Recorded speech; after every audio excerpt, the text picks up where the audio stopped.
बघा आपल्याला आज फायनल अकाउंटचा दुसरा प्रॉब्लेम बघायचा आहे.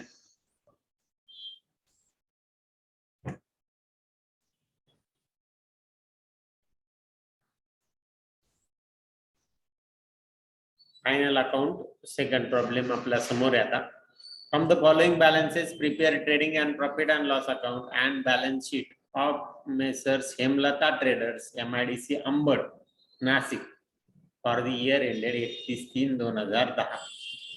31/3/2010 या एंडिंगच्या वर्षाचा हा ट्रायल बॅलन्स आहे आणि तो आपल्याला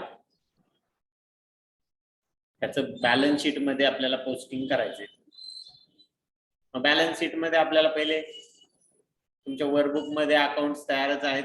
काय काय अकाउंट लागतात आपल्याला? एक ट्रायल बॅलन्स लागेल. या पद्धतीने ट्रायल बॅलन्स तुम्हाला आखून घ्यायचा आहे. ट्रेडिंग अकाउंट लागेल. ट्रेडिंग अकाउंट या पद्धतीने स्क्रीनवर समोर आहे तुमच्या फॉर द इयर एंडेड 31/3/2010. त्यानंतर प्रॉफिट अँड लॉस अकाउंट आपल्याला बनवावं लागतं. प्रॉफिट अँड लॉस अकाउंट पण आपल्या समोर तयार आहेत. आणि शेवटी बॅलन्स शीट. बघा बॅलन्स शीट हे तीन गोष्टी आपल्याला बनवायच्या असतात. त्यात रेडी आहे तुमच्याकडे, बरोबर. मग आपण ट्रायल बॅलन्स कडे येऊ. पण ट्रायल बॅलन्स कडे येण्यापेक्षा अगोदर आपण ट्रायल बॅलन्स मध्ये कोणकोणत्या ऍडजस्टमेंट आहेत त्या पहिले बघू. बघा आपल्याकडे दोन ऍडजस्टमेंट आहे. Depreciation on building 10% and plant and machinery 4%. Closing स्टॉकची एक ऍडजस्टमेंट आहे. इथं प्रॉफिट ट्रान्सफरची ऍडजस्टमेंट नाहीये, फक्त एवढाच विषय. आता ह्या ज्या ऍडजस्टमेंट आहेत त्या ऍडजस्टमेंट कशा कशावर? एक बिल्डिंग वर आहे आणि दुसरी प्लांट अँड मशिनरी. म्हणजे बिल्डिंग वर आणि प्लांट अँड मशिनरी ऍडजस्टमेंट असल्यामुळे याच्यातून डेप्रिशिएशन वजा होणार आहे. म्हटल्यानंतर आपण ते ज्यावेळेस आपण पोस्ट करणार, ते अकाउंट ज्यावेळेस पोस्ट करणार त्यावेळेस आपल्याला लक्ष ठेवायचं. म्हणून मी ते अकाउंट्स इथं रेड करून ठेवलेले. बघा तुम्ही त्याला टिक मार्क करून ठेवा तुमच्याकडे, कारण की ते पोस्टिंग करताना त्याच्या खाली आपल्याला एक लाईन जागा सोडायची आहे. त्याच्यासाठी मी इथं माझ्याकडे रेड झालेले आहेत. आता सगळ्यात महत्वाचं म्हणजे आपण सुरुवातीला आपल्याला जो काही ट्रायल बॅलन्स दिलेला आहे त्या ट्रायल बॅलन्सचं ग्रुपिंग करून घेऊ. त्याचं डेबिट क्रेडिट बॅलन्सेस तर आपल्याला दिलेले इथं आपल्याला काही डेबिट क्रेडिट कोणाला आहे ते सांगण्याची गरज नाही. बरं, हा दुसऱ्या पेजवर बघा. ह्या पेज मध्ये पण बॅड डेप्सला मी रेड केलंय. का केलंय तर त्याच्यावर RDD आलेला आहे. ट्रायल बॅलन्स मध्ये जर बॅड डेप्स आणि RDD दोन्ही आले तर त्यावेळेस बॅड डेप्स वर ऍडजस्टमेंट असते. ती बॅड डेप्स मधून ते RDD काय होतात? वजा होतात. म्हणजे बॅड डेप पोस्ट करताना आपल्याला एक लाईन सोडावी लागते. म्हणून मी त्याला सुद्धा मार्क करून घेतलेलं आहे या ठिकाणी. आपल्याकडे डेबिट क्रेडिट बॅलन्सेस तर दिलेलंच आहे. आता राहिला प्रश्न ग्रुपिंगचा. पहिले आपण आज ग्रुपिंग करून घेऊ आणि मग आपण आपल्या प्रॉब्लेम कडे जाऊ.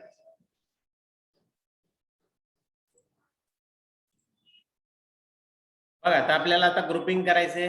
सांगा मग आता रेंट, रेट्स अँड टॅक्सेस हा काय आपला खर्च आहे. खर्च आहे म्हणून तो त्याला काय देणार आपण? इनडायरेक्ट एक्सपेन्सेस हा ग्रुप आहे. इन्शुरन्सला काय ग्रुप देणार? Indirect expenses. वेजेस हा काय? खर्चच आहे परंतु तो उत्पादनाशी संबंधित आहे म्हणून त्याला डायरेक्ट एक्सपेन्सेस.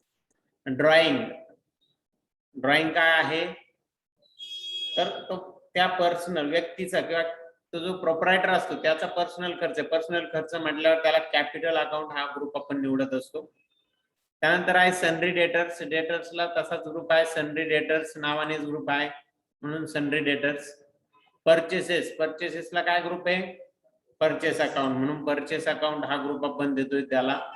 डिस्काउंट अलाउड म्हणजे आपण दिला, अलाउ केला. जर नाही समजलं तर त्याच्या बॅलन्स वरून समजून घ्यायचं आपण. डिस्काउंट अलाउड तो पेड आहे का रिसिव्ड आहे हे जर तुम्हाला नाही समजलं तर बॅलन्स तुम्हाला सांगतो. डेबिट बॅलन्स याचा अर्थ तो खर्च आहे. क्रेडिट बॅलन्स असता तर तो इन्कम असता. किंवा नुसता डिस्काउंट आला, नुसता इंटरेस्ट आलं किंवा नुसतं रेंट आलं आणि मग त्याचा बॅलन्स वरून तुम्हाला रिसिव्ड आहे का पेड आहे हे आपल्याला ठरवता येईल. हा खर्च आहे म्हटल्यावर त्याला इनडायरेक्ट एक्सपेन्सेस हा आपण ग्रुप देणार. त्याच्यानंतर आहे सॅलरी. बघा सॅलरी तो पण आपला खर्च आहे. खर्च कोणता आहे? इनडायरेक्ट एक्सपेन्सेस, म्हणून त्याला पण इनडायरेक्ट एक्सपेन्सेस ग्रुप देतोय आपण. पुढे आहे बिल्डिंग ही आपली ऍसेट आहे, फिक्स ऍसेट, म्हणून फिक्स ऍसेट ग्रुप देतोय. प्लांट अँड मशिनरीला पण फिक्स ऍसेट हा ग्रुप आहे. सन्ड्री एक्सपेन्सेस, त्याच्या नावातच एक्सपेन्स आहे, तो इनडायरेक्ट एक्सपेन्सेस आहे. उत्पादनाशी याचा काही संबंध नसणार आहे, म्हणून इनडायरेक्ट एक्सपेन्सेस. पुढे 12 नंबरला आहे रिपेअर्स म्हणजे रिपेअरिंगचा पण आपला खर्चच असतो तो, आणि खर्चाला आपण देणार आहे इनडायरेक्ट एक्सपेन्सेस हा ग्रुप देणार आहे. ट्रायल बॅलन्स 2 पण आपण करून घेऊ. स्टॉक साठी स्पेशल ग्रुप आहे स्टॉक इन हँड, तो आपण देतो इथं स्टॉक इन हँड ग्रुप.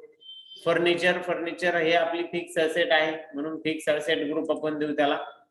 बँकेला पण सेपरेट ग्रुप आहे बँक अकाउंट, म्हणून त्याला बँक अकाउंट ग्रुप देतोय. बॅड डेब्ट्स हा आपला खर्च आहे अप्रत्यक्ष, इनडायरेक्ट एक्सपेन्सेस ग्रुप आपण त्याला देऊ.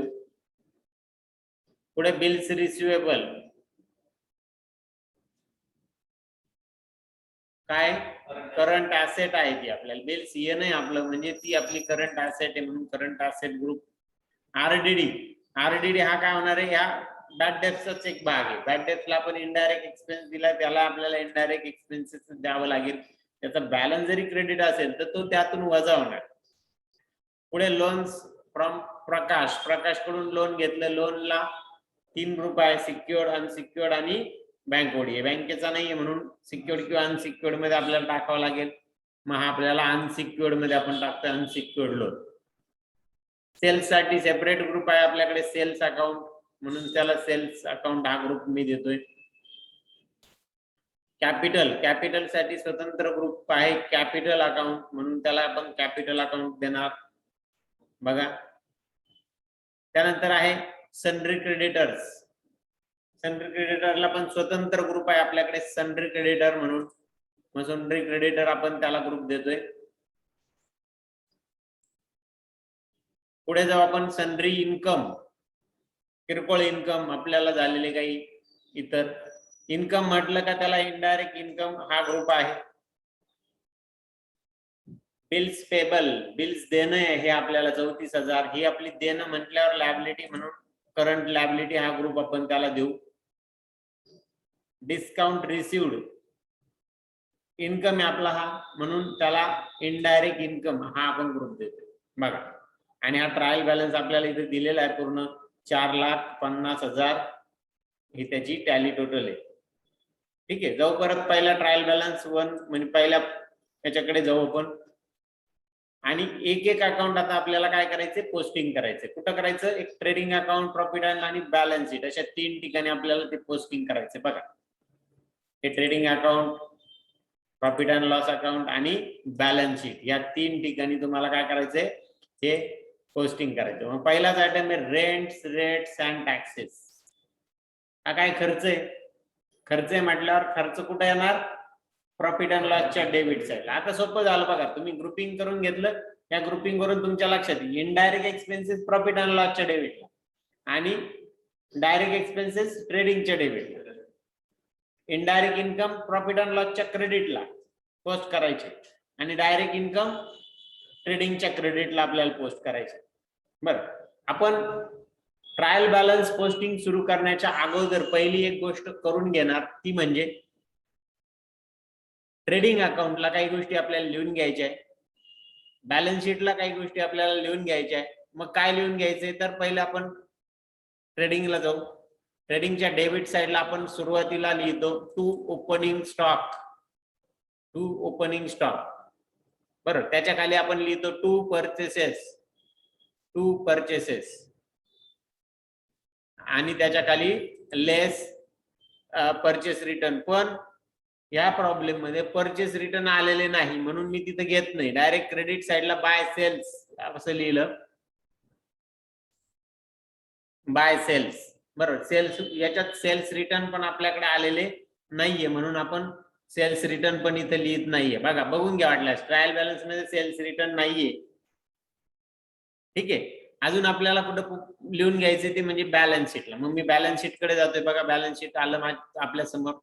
त्या बॅलन्स शीट मध्ये लायबिलिटी साइडला आपल्याला लिहायचे कॅपिटल अकाउंट, त्याच्या खाली लिहायचे लेस ड्रॉइंग, ड्रॉइंग त्यातून वजा करणार, आणि plus net profit. Net profit आपण काय करणार याच्यात ऍड करणार. जर लॉस आला तर तो पण मायनस होणार आहे. ठीक आहे. या गोष्टी लिहून झाल्यानंतर आपण ट्रायल बॅलन्स कडे जाऊ. ट्रायल बॅलन्स कडे आपण आलो. ट्रायल बॅलन्सचा पहिलाच ऑप्शन आहे रेंट्स, रेट्स अँड टॅक्सेस. ते इनडायरेक्ट एक्सपेन्सेस आहे, म्हणजे प्रॉफिट अँड लॉसच्या डेबिट साइडला त्याची पोस्टिंग होणार आहे. प्रॉफिट अँड लॉसच्या डेबिट साइडला मी जातोय. त्याच्या डेबिट साइडला आपण म्हटलं to rents, rates and taxes, आणि अमाऊंट लिहू तिथं 7,000. अमाऊंट आली 7,000. बघा झालं. पुढचा काय आहे ट्रायल बॅलन्स मध्ये?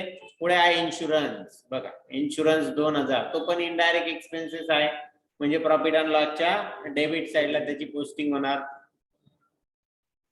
टू इन्शुरन्स, आणि अमाऊंट लिहितोय आपण 2,000. अमाऊंट किती आहे?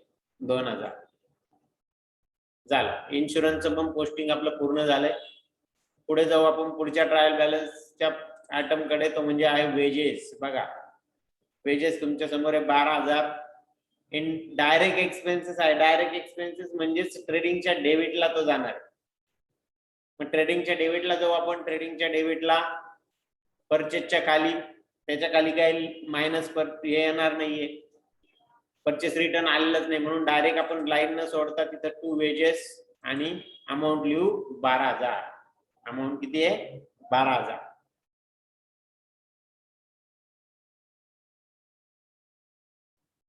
अमाऊंट आहे 12,000. लिहिलं ना? बघा सर्वांनी लिहिले आहे तिन्ही आयटम. कोणाला अडचण असेल तर तुम्ही सांगा, का फास्ट होतंय थोडस, आपण थोडं स्लो घेऊ शकतो. जाऊ परत ट्रायल बॅलन्स कडे. ट्रायल बॅलन्सचा पुढचा अकाउंट आहे ड्रॉइंग अकाउंट. ड्रॉइंग 6,000 रुपये ड्रॉइंग आहे. ड्रॉइंग काय केलं जातं? कॅपिटल मधून वजा केलं जातं, बरोबर. आणि आपण हे लिहून ठेवलेलं ड्रॉइंग कुठं लिहिलंय? बॅलन्स शीटच्या लायबिलिटी साइडला. मग जाऊ बॅलन्स शीटच्या लायबिलिटी साइडला. इथं ड्रॉइंग आपण लिहिलंय. या ड्रॉइंगच्या पुढे फक्त आपल्याला आता काय करायचंय? त्याची अमाऊंट लिहायची -6,000. म्हणजे ज्यावेळेस कॅपिटलची फिगर येईल त्यावेळेस त्यातून वजा होईल, नेट प्रॉफिट त्यात ऍड होईल, आणि मग ती जी काही फिगर आहे ती आउटरला घेतली जाईल. ज्यावेळेस एखाद्या याच्यावर ऍडजस्टमेंट असते ती इनरला पहिले अमाऊंट लिहून मग फायनल अमाऊंट आपण आउटरला घेत असतो. जाऊ ट्रायल बॅलन्स कडे. ट्रायल बॅलन्स मध्ये पुढचा अकाउंट आहे आपल्याकडे सन्ड्री डेटर्स. बघा सन्ड्री डेटर्स. सन्ड्री डेटर्स काय आपली एक कुठं पोस्ट होतं? सन्ड्री डेटर्स ऍसेट साइडला. ती आपली ऍसेट असते. डेटर्स म्हणजे एक प्रकारची ऍसेट आहे. करंट ऍसेट मध्ये तो भाग येतो, म्हणून ऍसेट साइडला आपण पोस्टिंग करणार. बॅलन्स शीटच्या ऍसेट साइडला आपण जाऊ. बॅलन्स शीटला, बॅलन्स शीटच्या ऍसेट साइडला मी लिहितो इथं सन्ड्री डेटर्स, आणि जी काही अमाऊंट आहे ती अमाऊंट इथे लिहिले जाते 30,000. Sundry debtors 30,000.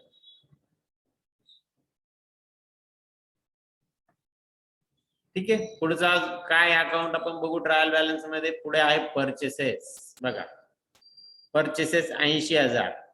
परचेस कुठे लिहिलं जातं? तर ट्रेडिंगच्या डेबिटला. आपण लिहून पण ठेवलेलं, फक्त अमाऊंट लिहायची बाकी राहिलेली आहे. मग जाऊ ट्रेडिंग अकाउंटच्या डेबिटला. ट्रेडिंगच्या डेबिटला गेलो. परचेसेस आलेलं इथं, आणि त्याच्या पुढे फक्त आता आपल्याला अमाऊंट लिहायची आहे. त्यातून काही वजावट नाहीये, त्यामुळे डायरेक्ट आउटरला आपण लिहितोय 80,000. बघा 80,000 परचेसेस झालं. परचेसेस लिहिल्यानंतर पुन्हा ट्रायल बॅलन्स कडे जाऊ आपण. ट्रायल बॅलन्स मध्ये पुढचा अकाउंट आहे डिस्काउंट अलाउड 1800 रुपये. डिस्काउंट अलाउड हा इनडायरेक्ट एक्सपेन्सेस. इनडायरेक्ट एक्सपेन्सेस म्हटलं का कुठे येणार? प्रॉफिट अँड लॉसच्या डेबिट साइडला. म्हणून प्रॉफिट अँड लॉसच्या डेबिट साइडला जाऊ आपण. बघा प्रॉफिट अँड लॉसची डेबिट साइड.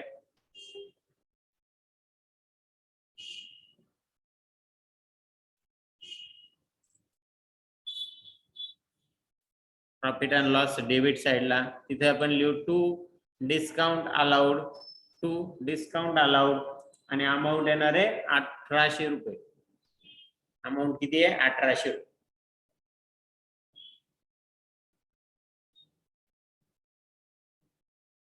झालं. पुढच्या अकाउंट कडे आपण जाऊ. ट्रायल बॅलन्सला पुढचा आहे सॅलरी. सॅलरी 7200. तो पण अप्रत्यक्ष खर्च, इनडायरेक्ट एक्सपेन्सेस आहे. खर्च म्हटला का दोन ठिकाण, ट्रेडिंगची डेबिट आणि प्रॉफिट अँड लॉसची डेबिट. पण इनडायरेक्ट एक्सपेन्सेस प्रॉफिट अँड लॉसच्या डेबिटला आणि डायरेक्ट एक्सपेन्सेस ट्रेडिंगच्या डेबिटला. डायरेक्ट कोणाला म्हणायचं? जे उत्पादनाशी संबंधित आहे ते डायरेक्ट, आणि जे उत्पादनाशी संबंधित नाहीये ते इनडायरेक्ट.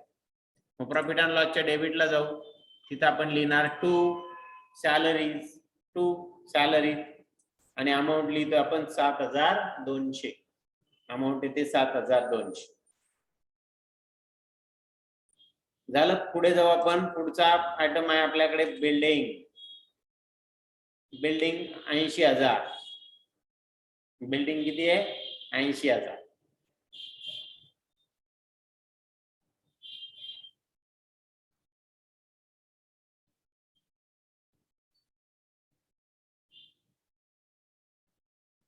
बिल्डिंग ही काय आपली ऍसेट आहे, आणि ऍसेट कुठं लिहिल्या जाते? बॅलन्स शीटला सेपरेट साइड आहे त्याला, ऍसेट साइड. मग बॅलन्स शीटच्या ऍसेट साइडला जाऊ आपण, आणि सन्ड्री डेटरच्या खाली आपण लिहितोय टू. तिथं टू आणि बाय शब्द घ्यायचे नसतात, डायरेक्ट बिल्डिंग आणि जी काय बिल्डिंगची व्हॅल्यू येते. पण बिल्डिंग वर ऍडजस्टमेंट आहे म्हणून ती अमाऊंट मी इनरला लिहिली, कारण याच्यात वर डेप्रिशिएशन आहे शेवटी, आणि ते डेप्रिशिएशन आपल्याला वजा करायचंय. मग ती इनरला आपण लिहिली. डायरेक्ट फायनल आउटर कॉलम मध्ये आपण घेतली नाही, हे लक्षात घ्या. पुन्हा जाऊ ट्रायल बॅलन्स कडे. ट्रायल बॅलन्स मध्ये पुढचं आहे प्लांट अँड मशिनरी, आणि प्लांट अँड मशिनरी वर सुद्धा ऍडजस्टमेंट आहे, हे लक्षात. प्लांट अँड मशिनरी काय आहे? Fix asset. पुन्हा ऍसेट आहे, बॅलन्स शीटच्या ऍसेट साइडला आपण पोस्टिंग करू. एक लाईन सोडून द्यायची, बिल्डिंगच्या खाली एक लाईन सोडून देतोय. मग खाली लिहितो आपण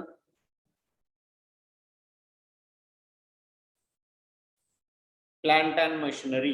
बघा वरती बिल्डिंगच्या तिथे मी कशासाठी सोडली ती लाईन? तर डेप्रिशिएशन साठी. मी लिहून टाकलं तिथं मायनस डेप्रिशिएशन.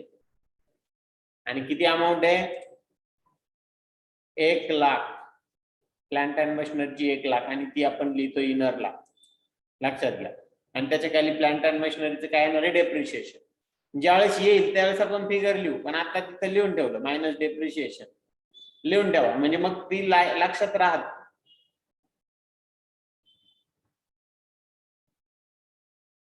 ठीक आहे. पुढे जाऊ आपण ट्रायल बॅलन्सच्या पुढच्या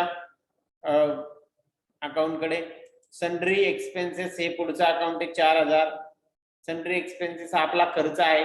इनडायरेक्ट एक्सपेन्सेस सगळे प्रॉफिट अँड लॉसच्या डेबिटला घेतले जातात, म्हणून आपण जाऊ प्रॉफिट अँड लॉसच्या डेबिट साइडला. प्रॉफिट अँड लॉसच्या डेबिट साइडला टू सन्ड्री एक्सपेन्सेस, आणि अमाऊंट आपण लिहू 4,000. टू सन्ड्री एक्सपेन्सेस 4,000 झाली. पुन्हा जाऊ आपण ट्रायल बॅलन्स कडे. आता ट्रायल बॅलन्सचा पुढचा अकाउंट आपल्या समोर रिपेअर्स. बघा कोणते अकाउंट? रिपेअर्स.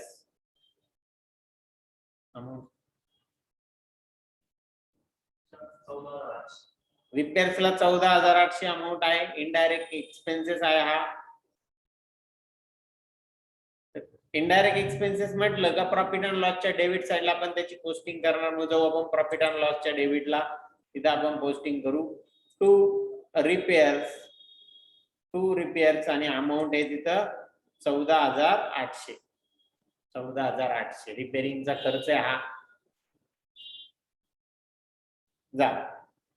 ट्रायल बॅलन्स पूर्ण झालेला आहे.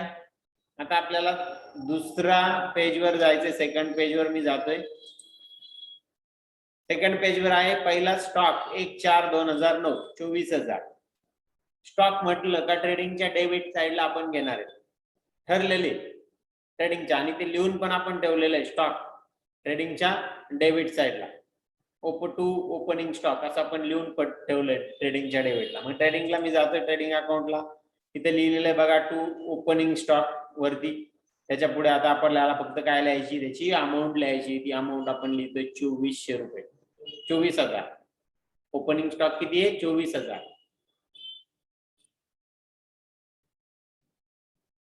त्याच्यानंतर आपल्याकडे पुढचा अकाउंट आहे फर्निचर. बघा फर्निचर ही काय आपली ऍसेट आहे 32,000 ऍसेट. मग ऍसेट साइडला आपण लिहिणार ऍसेट साइड कुठे बॅलन्स शीटच्या ऍसेट साइडला. मी जातोय बॅलन्स शीटच्या ऍसेट साइडला. खाली मी लिहितोय फर्निचर अकाउंट आणि अमाऊंट लिहितोय 32,000. याच्यावर काय ऍडजस्टमेंट नाहीये म्हणून ते डायरेक्ट आउटरला अमाऊंट घेत 32,000. बरं त्याच्यानंतर पुढे जाऊ आपण. पुढे जायचंय ट्रायल बॅलन्सला जातोय मी. ट्रायल बॅलन्सचं पुढचा अकाउंट आहे बिल्स रिसिवेबल. बिल्स नाही बॅड डेट्स. बघा पुढचा अकाउंट आहे बँक. बॅड डेट्स पण नाही बँक आहे. फर्निचर नंतर बँक अकाउंट 15,000. बँक ही आपली काय ऍसेट आहे करंट ऍसेट आणि म्हणून मग ती कुठं पोस्ट होणार बॅलन्स शीटच्या ऍसेट साइडला. मग बॅलन्स शीटच्या ऍसेट साइडला जातो.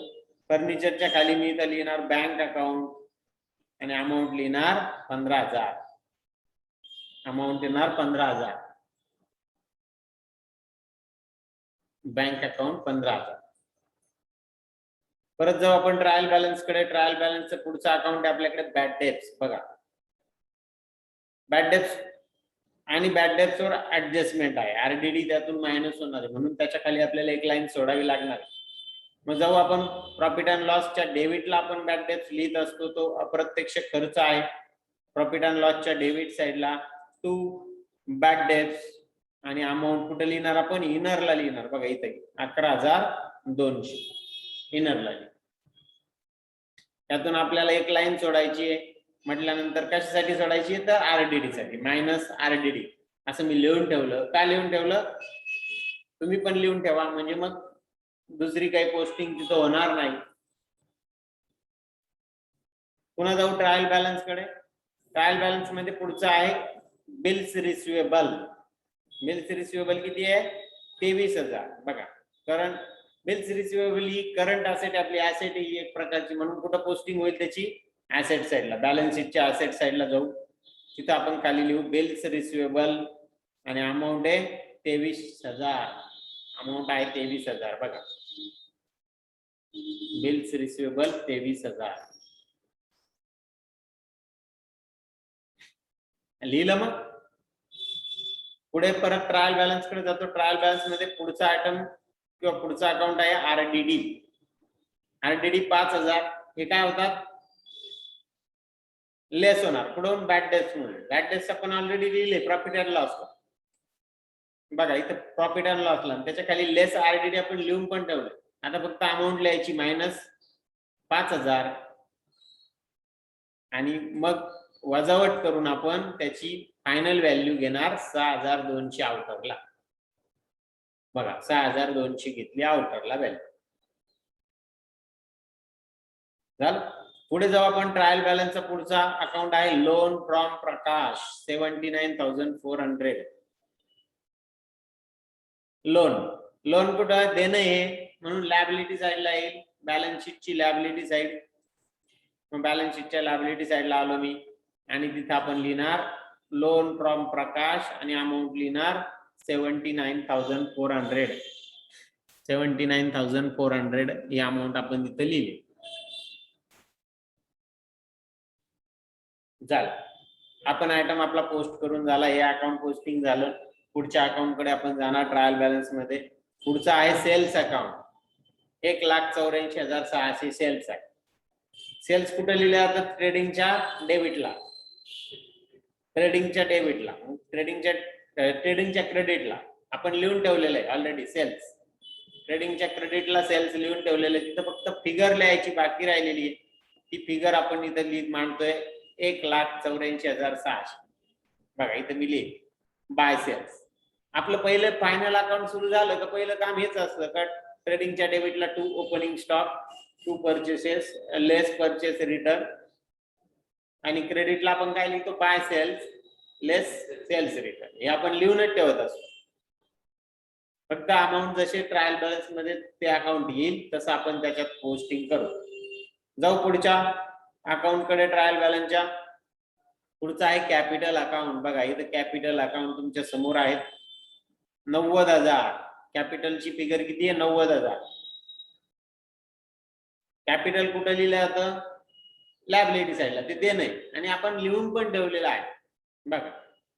मग बॅलन्स शीटच्या लायबिलिटी साईडला बघा इथे कॅपिटल अकाउंट आपण लिहून ठेवलेलं आहे. त्याच्या पुढे फक्त आता आपल्याला अमाऊंट मांडायची आहे. अमाऊंट लिहितो आपण 90,000. बघा अमाऊंट किती आली? 90,000 अमाऊंट लिहिली आपण. पुढे जाऊ ट्रायल बॅलन्स कडे. पुढचा अकाउंट आहे आपल्याकडे sundry creditors. Sundry creditors. Creditor हे पण देणं आहे. देणं म्हटलं का देण्याची साईड ठरलेली आहे लायबिलिटी साईड. बॅलन्स शीटला जाऊ. बॅलन्स शीटच्या लायबिलिटी साईडला सन्ड्री क्रेडिटर्स आपण असं लिहितो आणि त्याची अमाऊंट लिहितोय 36,000. सन्ड्री क्रेडिटर्स 36,000 झालं. हे पण पोस्टिंग आपलं पूर्ण झालं. जाऊ आपण ट्रायल बॅलन्स कडे. ट्रायल बॅलन्स मध्ये पुढचा अकाउंट आहे सन्ड्री इन्कम. हा इन्कम आहे अप्रत्यक्ष इन्कम, इनडायरेक्ट एक्सपेन्सेस. आणि इनडायरेक्ट एक्सपेन्सेस कुठे लिहिले जातात? प्रॉफिट अँड लॉसच्या क्रेडिट साईडला. मग जाऊ आपण प्रॉफिट अँड लॉसच्या क्रेडिट साईडला. प्रॉफिट अँड लॉसच्या क्रेडिट साईडला एक लक्षात ठेवायचं की एक लाईन आपल्याला सोडावी लागते प्रॉफिट लिहिण्यासाठी, ग्रॉस प्रॉफिट. मग ती लाईन सोडून मग खाली लिहू bye sundry income. Bye sundry income आणि अमाऊंट आहे 15,000. अमाऊंट किती आहे? 15,000. एक लाईन सोडून द्या प्रॉफिट अँड लॉसला आणि मग खाली लिहा बाय सन्ड्री इन्कम 15,000.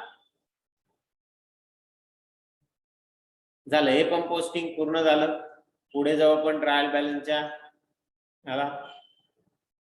पुढचा अकाउंट आपल्याकडे बिल्स पेबल.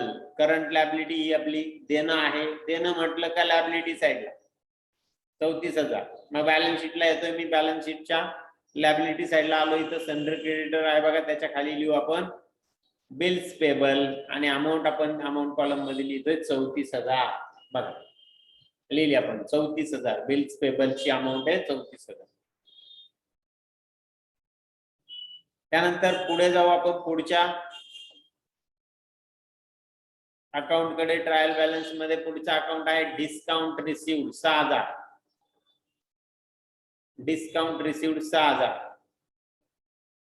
इन्कम आहे आपला. इन्कम कुठे लिहिले जातात? तर प्रॉफिट अँड लॉसच्या क्रेडिट साईडला. अप्रत्यक्ष इन्कम म्हणून प्रॉफिट अँड लॉसच्या क्रेडिटला आलो मी. तिथं क्रेडिट साईडला बाय डिस्काउंट रिसिव्ड असं लिहिलं आणि अमाऊंट लिहिली त्याची 6,000. अमाऊंट किती आहे? 6,000. झालं. ट्रायल बॅलन्सच्या सगळ्या पोस्टिंग आपल्या पूर्ण झाल्या. आता काय पोस्टिंग राहिली आपली? तर ऍडजस्टमेंटची. आपल्याला पुढे जायचं ऍडजस्टमेंट कडे. बघा ऍडजस्टमेंट तुमच्या समोर आहेत.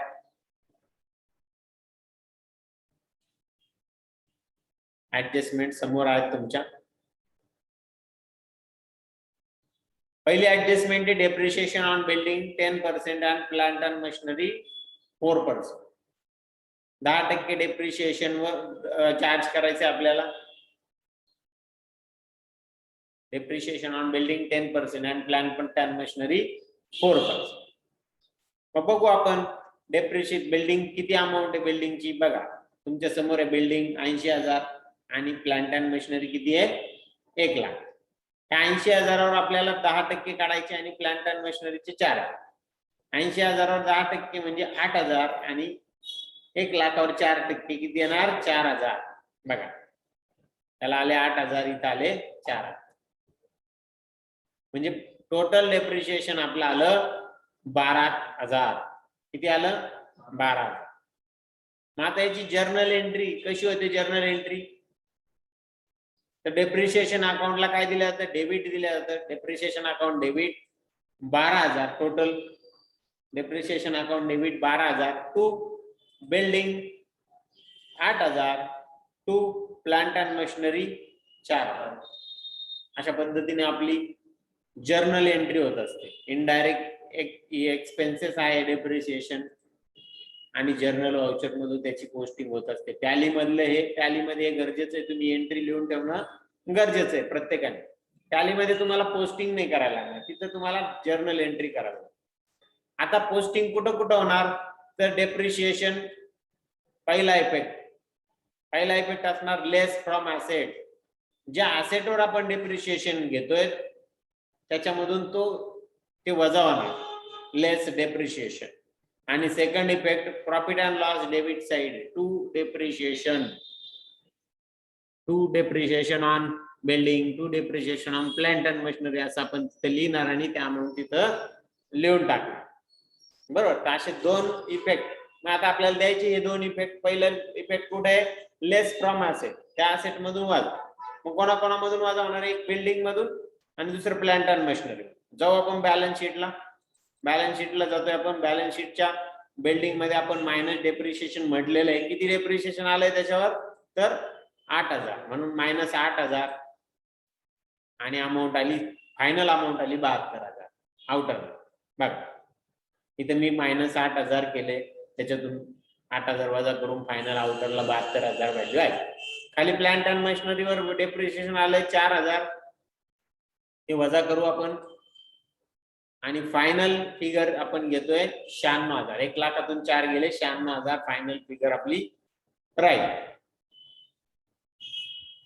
आता दुसरी जो काही इफेक्ट आहे तो कुठे, प्रॉफिट अँड लॉसच्या डेबिट साइडला आपल्याला लिहायचे. मग मी प्रॉफिट अँड लॉसच्या डेबिट साइडला जातो, तिथे खाली लिहिणार आपण टू डेप्रिशिएशन अकाउंट 12,000 दोघांची टोटल. किंवा तुम्ही इंडिव्हिज्युअल, माझ्याकडे आता इथे जागा नाही म्हणून मी डायरेक्ट टू डेप्रिशिएशन अकाउंट 12,000 असं लिहिलं. पण actually to depreciation on machinery 8,000, to depreciation on काय पुढे बिल्डिंग 4,000 असे आपल्याला तिथे लिहायचंय. मी टोटल एकत्रित तिथं फिगर लिहून घेतो. ठीक आहे, झाली ही पण आपली ऍडजस्टमेंट पूर्ण झाली. पुढच्या आपण ऍडजस्टमेंट कडे जाऊ. पुढची ऍडजस्टमेंट आहे आपल्याकडे क्लोजिंग स्टॉक. बघा closing stock at valued rupees 60,000, 60,000 रुपये व्हॅल्यूड क्लोजिंग स्टॉक काय होतोय 60,000. मग क्लोजिंग स्टॉकला काय आपली एंट्री नाहीये, आपल्याला डायरेक्ट आपण क्लोजिंग स्टॉकला आपल्याकडे मॅन्युअल अकाउंटिंग मध्ये इफेक्ट आहे. पहिला इफेक्ट काय, ट्रेडिंग अकाउंटच्या क्रेडिट साइडला बाय क्लोजिंग स्टॉक असं आपल्याला लिहायचंय. आणि दुसरा इफेक्ट कुठे लिहायचा आहे, ऍसेट साइडला क्लोजिंग स्टॉक, अशा दोन ठिकाणी. आणि टॅली मध्ये टाकताना डायरेक्ट ओपनिंग स्टॉक अकाउंट मध्ये एंटर देऊन तिथं आपल्याला क्लोजिंग स्टॉक फायनल डेटला टाकायचं. फायनल डेट आपण अशी टाकणार आहे, डेप्रिशिएशन आपलं 31 तारखेला पडणार आहे म्हटलं 31/3 टाकणार आणि तिथं 60,000 टाकून देणार. जाऊ आपण पहिला इफेक्ट देण्यासाठी ट्रेडिंगच्या डेबिट साइडला. मग ट्रेडिंग अकाउंटची डेबिट ट्रायल बॅलन्स लागलो, ट्रेडिंगच्या डेबिटला जाऊ आपण. ट्रेडिंगच्या डेबिटला आपलं ट्रेडिंगच्या क्रेडिटला मी लिहितोय बाय क्लोजिंग स्टॉक आणि अमाऊंट आहे 60,000. By closing stock 60,000. आणि दुसरा इफेक्ट कुठे जातो, बॅलन्स शीटच्या ऍसेट साइडला क्लोजिंग स्टॉक 60,000. बघा क्लोजिंग स्टॉक किती आहे 60,000. झालं, सगळ्या पोस्टिंग माझ्या पूर्ण झाल्या. मग आपण एक एक अकाउंट क्लोज करू. पहिले जाऊ आपण ट्रेडिंग अकाउंट कडे. ट्रेडिंग अकाउंटची कोणती साइड मोठी आहे, क्रेडिट साइड. साहजिक क्रेडिट साइड. बघा 1,84,000 आणि 60 किती झाले 2,44,600. बघा 2,44,600. त्या अमाऊंट डेबिटला आणली. डेबिटला आणल्यानंतर डेबिटची अमाऊंट त्यातून वजा करू. पहिले डेबिटची टोटल करू आपण. मी कॅल्क्युलेटर स्क्रीनवर आणतोय. 2,400 रुपये तुम्ही पण करा वजावट आणि मला फिगर सांगा. मी टोटल करेपर्यंत आली तर चांगलीच गोष्ट आहे. 80,000 प्लस 12,000 किती आहे 1,16,000. 1,16,000 सांगितली. बघू आपण इथे 1,16,000. बघा टोटल 1,16,000. 2,44,000 मधून वजा करू आपण. वजा 2,44,600 किती आली 1,28,600. एवढा आपला काय आला ग्रॉस प्रॉफिट. ट्रेडिंग अकाउंटला जो निघतो तो डेबिट साइडला निघतो तो असतो ग्रॉस प्रॉफिट. आपण बघा इथं 1,16,000 त्याची टोटल आली बरोबर. आणि त्यातून वजावट केल्यानंतर 1,28,600 आपले काय होत आहे शिल्लक राहत आहे. त्याला आपण लिहिणार to gross profit to gross profit असं आपण त्याला लिहितो. झालं, ट्रेडिंग क्लोज झालं. ट्रेडिंग क्लोज झाल्यानंतर आपल्याला जायचं प्रॉफिट अँड लॉसच्या क्रेडिट साइडला. हा ग्रॉस प्रॉफिट ट्रान्सफर करायचा. हा ग्रॉस प्रॉफिट कुठे ट्रान्सफर होतो तर ट्रेडिंगच्या क्रेडिटला. ट्रेडिंगच्या क्रेडिटला आपण ऑलरेडी एक लाईन सोडून ठेवलेली वरती, तिथे आपण लिहिणार बाय ग्रॉस प्रॉफिट 1,28,600. बघा आला, ट्रेडिंग कडून तो आपल्याकडे आला 1,28,600 झाला. आता याच्यात कोणती साइड मोठी आहे, डेबिट का क्रेडिट? बघा बरं कोणती दिसते तुम्हाला मोठी? क्रेडिट साइड मोठी. 1,28,000, 15 आणि 6,000 किती येते टोटल?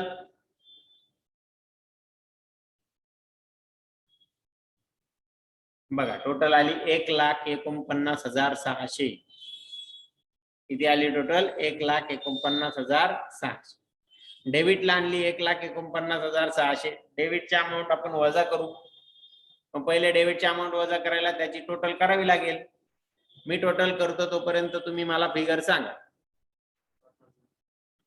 7,000 प्लस 2,000 प्लस 1,800 रुपये plus 7,200 plus 4,000 plus 14,800 plus 7,200 plus 12,000. बघ 55,000 टोटल आली. टोटल 55,000. 1,49,600 मधून 55,000 वजा करायचे. मग इथं आता या कॅल्क्युलेटर मध्ये मी वजा करतो. वजा 1,49,600. 94,600 आपले शिल्लक राहत आहे. ते आपण इथे लिहिणार वरती 94,600. बघ आले.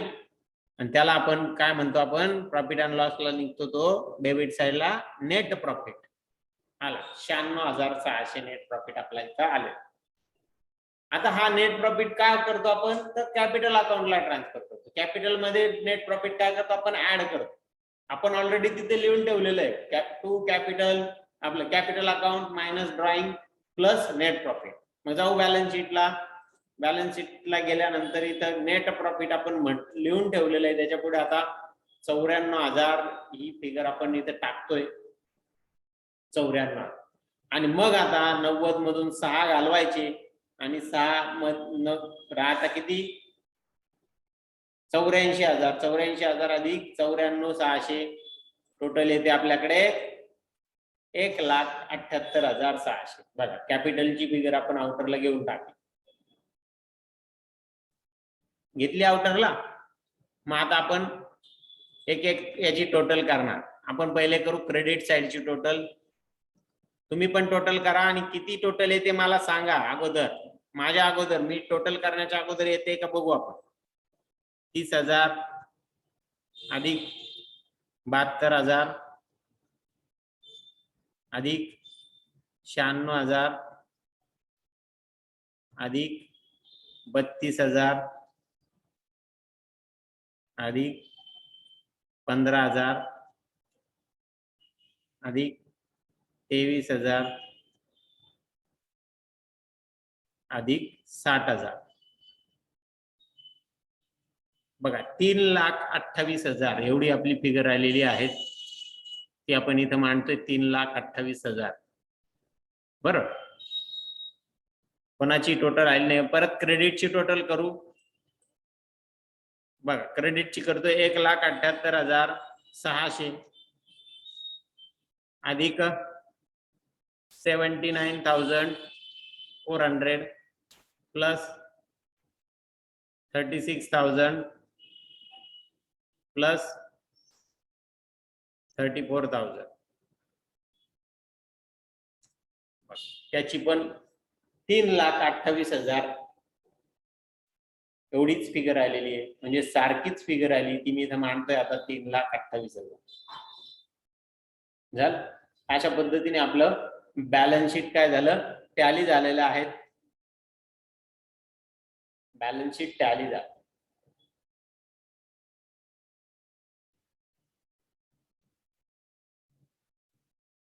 $3,28,000 या अमाऊंटला आपलं बॅलन्स शीट काय झालं, टॅली झालं. बघा, तर आता तुम्हाला हा प्रॉब्लेम आपण सोडून घेतला. तो टॅलीमध्ये तुम्हाला टाकायचा आहे. टॅलीमध्ये कसा टाकायचा आपण बघितलेला आहे पहिला प्रॉब्लेम. त्या पद्धतीने तुम्ही टाका. ज्या ते बॅलन्सेस ज्या त्या अकाउंटला घ्या. त्यानंतर ज्या आलेल्या ऍडजस्टमेंट आहे त्याची आपल्याला जर्नल एंट्री करावी लागते. जर्नल एंट्री पण मी तुम्हाला दाखवली आहे ना. त्या पद्धतीने जर्नल एंट्री तुम्ही करा. आणि मग तुम्ही जो सोडवलेला प्रॉब्लेम आहे वर्कबुक मध्ये, तो त्याच्या आलेल्या फिगर्स, त्याचे आलेले बॅलन्सेस, ते तुम्हाला तुमच्या टॅलीमध्ये टाकलेल्या प्रॉब्लेमची काय करायची, टॅली करायची. बरोबर येत आहे का हे तुम्हाला बघायचंय. ठीक आहे. तर मी तर काय आता टॅलीची तुमची एंट्री घेणार नाहीये, टॅलीची पोस्टिंग घेणार नाहीये. प्लस आता आज 5 वाजता पुन्हा तुम्हाला पुढचा जो तिसरा प्रॉब्लेम आहे तो तुम्हाला सोडवायचा आहे. आणि तुम्हाला सोडून त्याचे बॅलन्सेस पण तुम्हाला काय करायचे, दाखवायचे, घ्यायचे. तुम्ही वर्कबुक मध्ये तो सोडवा पहिले. सोडवल्यानंतर 5 वाजेपर्यंत तुम्हाला वेळ आहे. 5 वाजेपर्यंत तुम्हाला सोडवायचं आहे. आणि 5 वाजेपर्यंत सोडवल्यानंतर ऑनलाईन टेस्ट येईल. त्या टेस्ट मध्ये तो तुम्हाला टाकायचा आहे. मग कसा टाकणार, तुम्हाला एक अकाउंट समजा कॅपिटल दिले जाईल, त्याला 6 पर्याय दिले जातील खाली. कुठे येणार, प्रॉफिट अँड लॉसच्या डेबिटला, प्रॉफिट अँड लॉसच्या क्रेडिटला, ट्रेडिंगच्या डेबिटला, ट्रेडिंगच्या क्रेडिटला, त्याच्यानंतर बॅलन्स शीटच्या ऍसेट साइडला आणि बॅलन्स शीटच्या लायबिलिटी साइडला. असे 6 पर्याय तुम्हाला येतील. त्यातून एक पर्याय तुम्हाला निवडायचा आहे. बरं. त्यानंतर हे परत तुम्हाला त्यांचं ग्रुपिंग पण करायचंय. कोणत्या अकाउंटला कोणता ग्रुप दिला जाईल ते पण तुम्हाला करायचंय. ते पण तुम्हाला या टेस्ट मध्ये टाकायचं. त्यानंतर पुढे सगळ्यात महत्त्वाचं म्हणजे तुम्हाला बॅलन्सिंग अकाउंट क्लोज करायचे. एक एक अकाउंट तुम्हाला क्लोज करायचं. पहिले ट्रेडिंग करणार, मग किती ग्रॉस प्रॉफिट आला तो तुम्हाला टाकायचा. त्यानंतर किती नेट प्रॉफिट आला तो टाकायचा. बॅलन्स शीटची टॅली टोटल तुम्हाला टाकायची. त्या सगळ्या गोष्टी तुम्हाला जिथं ज्या ज्या गोष्टी तुम्हाला तिथं विचारल्या त्या फिगर्स तुम्हाला तिथं टाकायच्या, हे लक्षात घ्या. अजून काही त्याच्या व्यतिरिक्त काही फिगर विचारलेल्या असतील त्या तुम्हाला तिथं द्यायच्या. ठीक आहे. तर आज आपण इथं थांबतोय. बॅलन्स शीट आपलं टॅली झालेलं आहे. आणि पुढचा प्रॉब्लेम तुम्हाला सोडवायचा आहे. आणि तो तुम्ही टॅलीमध्ये पण तो नंतर टाकायचा आहे. 5 वाजता तुम्हाला, 8 वाजता त्याच्यानंतर रिझल्ट तुम्हाला येऊन जाईल. कोणाचं काय चुकलं, कुठं घ्यायला पाहिजे होतं, मग त्यानुसार दुरुस्ती करून तो फायनल करा. आणि फायनल टॅलीमध्ये तो काय करा, टाका.